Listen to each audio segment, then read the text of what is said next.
Hello everyone, this is Aamir Hamza and welcome to my YouTube channel Aamir maths tutoring. आज हम इस lecture पे discuss करेंगे कि कंपाउंड इंटरेस्ट का कौन कौन सा इंपॉर्टेंट फार्मूला है जो आपका कॉम्पिटिटिव एग्जाम में भी यूज होता है और जो एग्जामिनेशंस है जैसे स्टेट बोर्ड हो गया या सीबीएसई हो गया, राइट, इसमें भी पूछा जाता है क्वेश्चंस।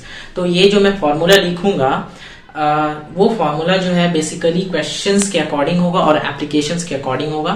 और ये जो लेक्चर है सिर्फ फार्मूला के बेसिक ही बेस्ड लेक्चर होने वाला है। इसमें मैं कोई क्वेश्चंस या कोई एक्स्ट्रा टॉपिक नहीं डिस्कस करने वाला हूँ। आज मैं सिर्फ फार्मूला को बताऊंगा कि कौन कौन सा इंपॉर्टेंट फार्मूला है जो आप आसानी से सीख सकते हैं और आप कंपाउंड इंटरेस्ट को सॉल्व कर सकते हो। चलो जल्दी से हम लोग शुरू करते हैं, right.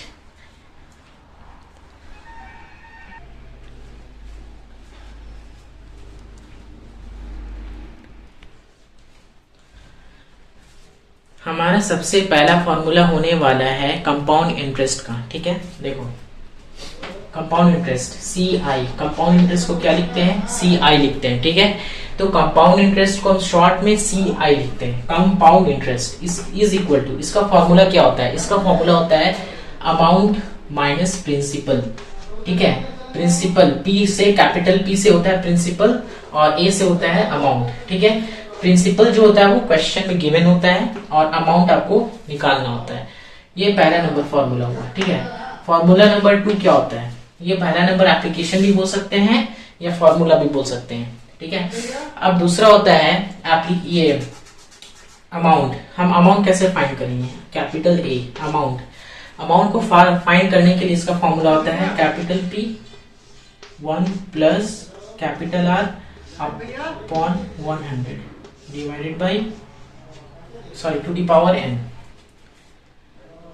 Capital A amount is equal to P, capital P यानी principal 1 plus capital R rate divide by 100 to the power n, n is the time, right. याद रखना, अमाउंट निकालना है तो ये फॉर्मूला का यूज होगा। क्वेश्चन में गिवन होता है प्रिंसिपल और रेट, ये दोनों चीज गिवन होता है और एक चीज है टाइम, ये टाइम भी गिवन होता है। आप इसके थ्रू अमाउंट आप निकाल सकते हो, ठीक है। तीसरा चीज होता है सिंपल इंटरेस्ट। सिंपल इंटरेस्ट अगर क्वेश्चन में गिवन है और बोल दिया सिंपल इंटरेस्ट कैसे फाइंड करना, उसका फॉर्मूला होता है capital P cross R cross T divided by 100, ठीक है। यानी सिंपल इंटरेस्ट एसआई का फॉर्मूला होता है principal rate time divided by 100। इसके थ्रू आप सिंपल इंटरेस्ट आप निकाल सकते हो, ठीक है। तो ये चीज 3 फॉर्मूला बहुत इंपॉर्टेंट है और ये 3 एप्लीकेशंस भी हम बोल सकते हैं जो काफी इंपॉर्टेंट है, ठीक है, जो अक्सर एग्जाम्स में पूछे जाते हैं, ठीक है। और ये अगर कंपाउंड इंटरेस्ट आपको क्लियर करना है ना तो ये फॉर्मूला आप अच्छे से क्लियर कर लो, ठीक है। आगे हम लेक्चर में और भी फॉर्मूलाज लेकर आएंगे, लेकिन ये तीनों फॉर्मूला बहुत इंपॉर्टेंट है, राइट। इसको समझ करके रखना, पढ़ करके रखना, काम आएगा। मिलते हैं हम लोग इसी तरह से मजेदार टॉपिक में। Till then take care, thank you so much, बने रहना मेरे साथ, थैंक यू।